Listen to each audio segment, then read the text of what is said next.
ناظرین، آپ کی خدمت میں سلام پیش کرتا ہوں۔ آج کا مطالعہ انتہائی علمی ہے۔ یقیناً بہت سی ایسی باتیں آپ کے سامنے آئیں گی جو آپ پہلے نہیں جانتے تھے۔ میں آپ کو یہ بتانا چاہتا ہوں کہ ہم جس موضوع کو لے کر ابھی چلنے والے ہیں یہ انتہائی حساس موضوع ہے، لیکن اس کی اہمیت سے انکار نہیں۔ اس کی وجہ یہ ہے کہ یہ آسمانی یا الہامی مذاہب کا مشترکہ ورثہ ہے۔ الوہیت کا تصور یقیناً اسلام سے پہلے مسیحیت میں، مسیحیت سے پہلے یہودیت میں یہ ہمیں نظر آتا ہے۔ تو ہم جب بھی تصور الوہیت پر بات کریں گے تو ہمیں شروعات اس کی تورات سے کرنا پڑے گی، اور میں نے اس کو زیادہ فوکس کیا ہے بائبل کے حوالے سے، بائبل کے دونوں عہد ناموں کے حوالے سے۔ ہم آج کے موضوع کو شروع کرتے ہیں۔ میں آپ کو بتانا چاہتا ہوں کہ ہم کیا پڑھنا چاہتے ہیں۔ خدا کا تصور جو بائبل دیتی ہے یہ بائبل کے آغاز سے اختتام تک بہت زیادہ ارتقاء پذیر ہے۔ ابتدا میں وہ ایک علاقائی دیوتا تھا، یعنی جو بائبل کا خدا ہے، جو اپنے قبیلے کے لوگوں سے محبت کرتا اور باقی انسانوں سے نفرت رکھتا تھا۔ پھر تورات سے ہم جیسے جیسے آگے بڑھتے ہیں، جو کتابیں آگے آئیں گی ان میں جب آپ پڑھتے ہیں تو آپ کو ایسے محسوس ہوگا کہ جیسے خدا کا جو تصور بنی اسرائیل کے پاس آیا وہ ارتقاء پذیر ہے، وہ ترقی کر رہا ہے۔ نیو ٹیسٹامنٹ میں آنے کے بعد ہمیں بالکل ایک نیا تصور ملتا ہے، آفاقی باب کے طور پہ اس کو لیا گیا ہے۔ یعنی ابتدا میں وہ خدا ایک ایسی ہستی ہے جو ٹھنڈے وقت میں باغ میں چہل قدمی کرتا تھا، مگر انجام پر وہ ایسا خدا ہے جسے کسی انسان نے کبھی نہیں دیکھا، جیسا کہ یوحنا کی انجیل پہلے باب کی 18ویں آیت میں بھی اس کا تذکرہ ہے۔ بائبل کی ابتدائی دستاویزات میں کہیں بھی ہمیں ابتدائی مذہب کے تصورات کی طرف اتنا واضح طور پر اشارہ نہیں ملتا جتنا ہمیں خدا کے متعلق بیانات میں ملتا ہے۔ تورات کی پہلی کتاب ایک پر اعتماد توحید کا انکشاف کرتی ہے، لیکن یہ در حقیقت صدیوں کی ترقی یافتہ زندگی اور فکر کی عکاسی کرتی ہے، جو اس وقت سے پروان چڑھی جب عبرانیوں کو کوہ سینا پر اپنے خدا یعنی یہوہ سے متعارف کرایا گیا۔ ابتدا میں عبرانیوں کا مخصوص معبود ایک قبائلی دیوتا تھا جس کی وفاداری سب سے پہلے یوسف کے خاندانوں نے خروج کے وقت مصر سے دی۔ بائبل خود یہ واضح طور پر بیان کرتی ہے کہ اسرائیلیوں نے اپنے خدا یعنی یہوہ کو اس کے نام سے نہیں جانا تھا، جیسا کہ لکھا بھی ہوا ہے کہ خدا نے موسیٰ سے فرمایا، میں یہوہ ہوں، میں ابراہیم، اسحاق اور یعقوب پر ایل شدائی کے طور پر ظاہر ہوا، لیکن اپنے یہوہ نام سے ان پر ظاہر نہیں ہوا تھا۔ یہ حوالہ آپ خروج کی کتاب 6 باب کی 2 اور 3 آیت میں دیکھ سکتے ہیں۔ ایل شدائی کا مفہوم مشتبہ ہے اور خدا قادر مطلق کا ترجمہ بھی خاصا مشکوک ہے۔ یہ حوالہ اگرچہ دیر سے مرتب شدہ کاہنانہ دستاویزات میں شامل ہے، لیکن یہی چیز اس کے سچ ہونے کے امکانات کو مزید تقویت دیتی ہے۔ اگر یہ دعویٰ تاریخی طور پر بے بنیاد ہوتا تو بعد کی نسلیں اسے ایجاد نہ کرتی، کیونکہ عام طور پر عقیدت مندوں کا رجحان یہ ہوتا ہے کہ وہ اپنے معبود کے نام کو قدیم ترین آبائی روایات تک لے جائیں اور اس کی عبادت کو قدیم الہی منظوری کے ساتھ منسلک کریں۔ چنانچہ پیدائش کی ایک روایت میں آدم کے بیٹے سیت کے زمانے کے بارے میں کہا گیا ہے کہ تب لوگوں نے یہوہ کے نام سے دعا کرنا شروع کیا۔ یہ بات آپ پیدائش کی کتاب 4 باب کی 26ویں آیت میں دیکھ سکتے ہیں۔ خروج کی یہ تصریح پیدائش کے اس متضاد بیان سے زیادہ مستند معلوم ہوتی ہے، جو نہ صرف اپنی داخلی معقولیت کے باعث بلکہ اس لیے بھی کہ بائبل میں موجود شواہد واضح طور پر اس بات کی نشاندہی کرتے ہیں کہ اسرائیل نے یہوہ کو پہلی بار مصر سے خروج کے موقع پر خدا کے طور پر اپنایا۔ اگرچہ کئی صدیوں بعد یہوہ کا نام آبائی ہیروز اور پیغمبروں کی زبان پر عام طور پر رکھا گیا، اور یہاں تک کہ آدم کی تخلیق کی کہانی میں بھی اس کا استعمال کیا گیا، لیکن تاریخی حقیقت اتنی مضبوط تھی کہ اسے مٹایا نہیں جا سکتا۔ خروج کے موقع پر پہلی بار یہوہ اور اسرائیل نے ایک دوسرے سے عہد باندھا۔ افرائیمی دستاویزات کے بیانوں میں، مثال کے طور پر اس کی ابتدائی کہانیوں میں، یہوہ کا نام استعمال کرنے سے پرہیز کیا گیا ہے، یہاں تک کہ خروج کا ذکر آتا ہے اور پھر لوگوں کو تنبیہ کی جاتی ہے کہ ان معبودوں کو چھوڑ دو جن کی تمہارے آباء و اجداد نے دریائے فرات کے پار اور مصر میں پرستش کی، اور تم یہوہ کی عبادت کرو۔ یہ بیان یشوع کی کتاب 24ویں باب کی 14ویں آیت میں موجود ہے۔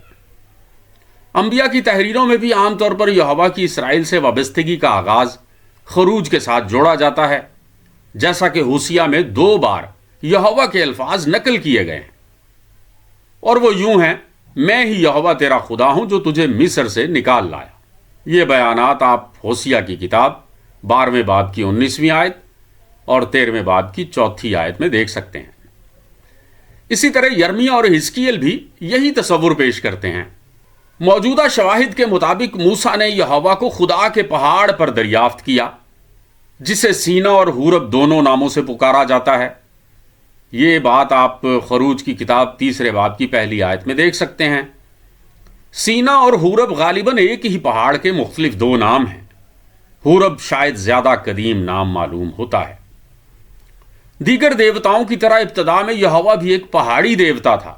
در حقیقت وہ اپنے مسکن سے اس حد تک وابستہ تھا کہ جب موسیٰ کے پیروکار سینا کو چھوڑ کر روانہ ہوئے تو ان کے لیے یہ مسئلہ پیدا ہو گیا کہ آیا یہوہ ان کے ساتھ جائے گا یا نہیں۔